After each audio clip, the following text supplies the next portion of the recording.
नमक का द्रोह कहानी के लेखक कौन है? Option A Munshi Premchand, B Sudarshan, C Jaishankar Prasad या डी महादेवी वर्मा। तो नमक की द्रोह कहानी लेखक है मुंशी प्रेमचंद। कामायनी किसकी रचना है? ए सुमित्रा नंदन पंत, बी जयशंकर प्रसाद, सी महादेवी वर्मा या डी सूर्यकांत त्रिपाठी निराला।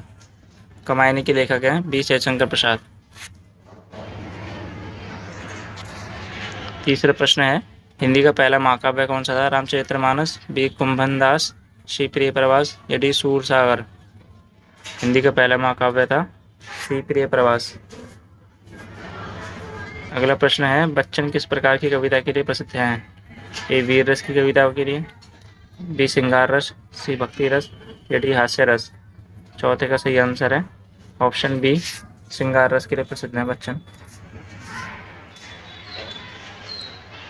पांचवा प्रश्न है, कोश का अर्थ क्या होता है? ए शब्दकोश, बी अर्थकोश, सी अर्थ का भंडार या डी शब्दों का भंडार।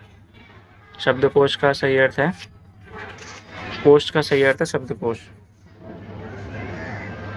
ऑप्शन ए सही आंसर है। 6 क्वेश्चन पर पहुंचे हैं। हिंदी में अनुवाद का सही अर्थ क्या है? ए किसी भाषा से दूसरी भाषा में बदली हुई रचना, बी किसी एक साहित्य कृति की व्याख्या, सी किसी विषय पर टिप्पणी या डी किसी विषय पर लेखन। 6 का राइट आंसर है ऑप्शन ए, किसी एक भाषा से दूसरी भाषा में बदली हुई रचना। 7वां प्रश्न है, विद्यापति किस प्रकार के कवि थे? ए वीर रस के कवि थे, बी श्रृंगार रस के कवि थे, सी भक्ति रस के कवि थे या डी हास्य व्यंजन के कवि थे। 7 का सही जवाब है बी, श्रृंगार रस के कवि थे विद्यापति। 8वां प्रश्न है, अमीर खुसरो किस साहित्य विधा से संबंधित थे? ए गजल, बी कविता, सी दोहा या डी रुबाई। अमीर खुसरो संबंधित थे सी दोहा से। 9वां प्रश्न है, अकबरनामा किसने लिखा था? ए बीरबल ने, बी अबुल फजल ने, सी रहीम ने या डी तुलसीदास ने। अकबरनामा लिखा था अबुल फजल ने, ऑप्शन बी। 10वां प्रश्न है, साहित्य अकादमी पुरस्कार किस क्षेत्र में दिया जाता है? ए विज्ञान में, बी खेल में, सी साहित्य में या डी संगीत में। 10वें में सही आंसर है सी, साहित्य के लिए दिया जाता है साहित्य अकादमी पुरस्कार। 11वां प्रश्न है, हिंदी का प्रथम समाचार पत्र कौन सा था? ए उदंत मार्तंड, बी समाचार सुधावर्षन या सी भारत मित्र या डी हरिश्चंद्र चंद्रिका। 11 का सही जवाब है ए उदांत मार्तंड, ये पहला समाचार पत्र था। निराला का असली नाम क्या था? ए जयशंकर प्रसाद, बी सुमित्रा नंदन पंत, सी रामचंद्र शुक्ल या डी सूर्यकांत त्रिपाठी। 12 का सही जवाब है ऑप्शन डी, सूर्यकांत त्रिपाठी निराला। 13वां प्रश्न है, गोदान का मुख्य पात्र कौन है? ए होरी, बी गोबर, सी धनिया या डी सीलिया। गोदान का मुख्य पात्र है होरी, ऑप्शन ए सही जवाब है। 14वां प्रश्न है, भारतेंदु युग के प्रमुख साहित्यकार कौन थे? ए जयशंकर प्रसाद, बी महावीर प्रसाद द्विवेदी, सी भारतेंदु हरिश्चंद्र या डी सूरदास। 14 का राइट आंसर हो जाएगा सी, भारतेंदु हरिश्चंद्र। ये भारतेंदु युग के प्रमुख साहित्यकार थे। 15वां प्रश्न है, हिंदी साहित्य का इतिहास पुस्तक के लेखक कौन है? ए रामचंद्र शुक्ल, बी हजारी प्रसाद द्विवेदी, सी अमृतलाल नागर या डी डॉक्टर रामविलास शर्मा। 15 का राइट आंसर हो जाएगा ऑप्शन ए, रामचंद्र शुक्ल। साहित्य हिंदी का इतिहास उन्होंने लिखा था, पुस्तक किसने लिखी थी? 16वां प्रश्न है, कवि प्रिय किसने लिखा था? ए रहीम ने, बी सूरदास ने, सी रस खान ने या डी केशव दास ने। 16 का सही जवाब है डी, केशव दास ने लिखी थी कवि प्रिय। 17वां प्रश्न है, हिंदी का प्रथम नाटककार कौन था? ए भारतेंदु हरिश्चंद्र, बी मुंशी प्रेमचंद, सी जयशंकर प्रसाद या डी गोपाल दास नीरज।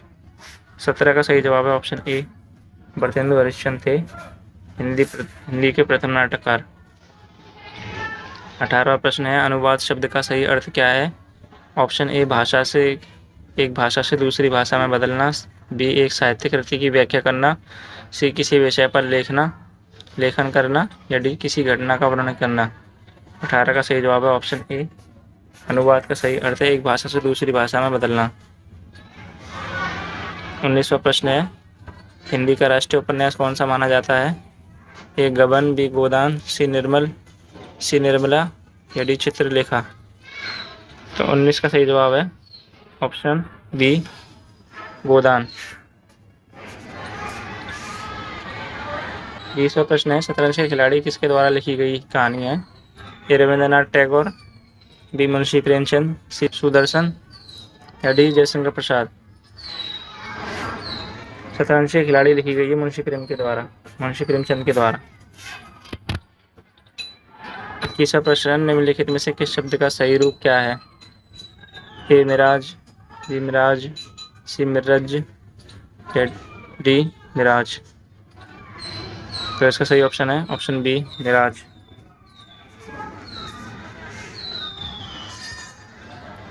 22वां प्रश्न है धन्य शब्द का पर्यायवाची शब्द क्या है। ये पवित्र, बी कृतज्ञ, या सी मुक्ति, या डी विभूति। धन्य का सही अर्थ है ये पवित्र, सही पर्यायवाची शब्द है ये। 23वां प्रश्न है प्रचंड शब्द का विपरीतार्थक शब्द क्या है। ए शीतल, बी तेज, सी सुसंस्कृत, या डी कमजोर। 23 का सही जवाब है ए शीतल। प्रचंड का विपरीत अर्थ है शीतल। 24वां प्रश्न है किस वाक्य में कर्ता ज्ञात नहीं होता। ए प्रेरणार्थक वाक्य, बी सामान्य वाक्य, सी अज्ञानार्थक वाक्य, या डी भाववाचक वाक्य। 24 का सही जवाब है डी भाववाचक वाक्य में कर्ता ज्ञात नहीं होता। 25वां प्रश्न है चांदनी का स्त्रीलिंग रूप क्या होगा। ए चांदनी, बी चंद्रिका, सी चंद्रनिका, डी चांदनिका। तो इसका सही जवाब है बी चंद्रिका। 26वां प्रश्न है अविरल का अर्थ क्या है। ए निरंतर, बी ध्वनि, सी रोकना, या डी शांत। अविरल का अर्थ है ए निरंतर। 27वां प्रश्न है किस वाक्य में भाव का प्रयोग होता है। ए मौसम अच्छा है, बी तुमसे मिलकर अच्छा लगा, सी फूल खिलते हैं, या डी सूरज निकलता है। बी तुमसे मिलकर अच्छा लगा में भाव व्यक्त होते हैं। 28वां प्रश्न है निर्विधन शब्द में कौन सा उपसर्ग है।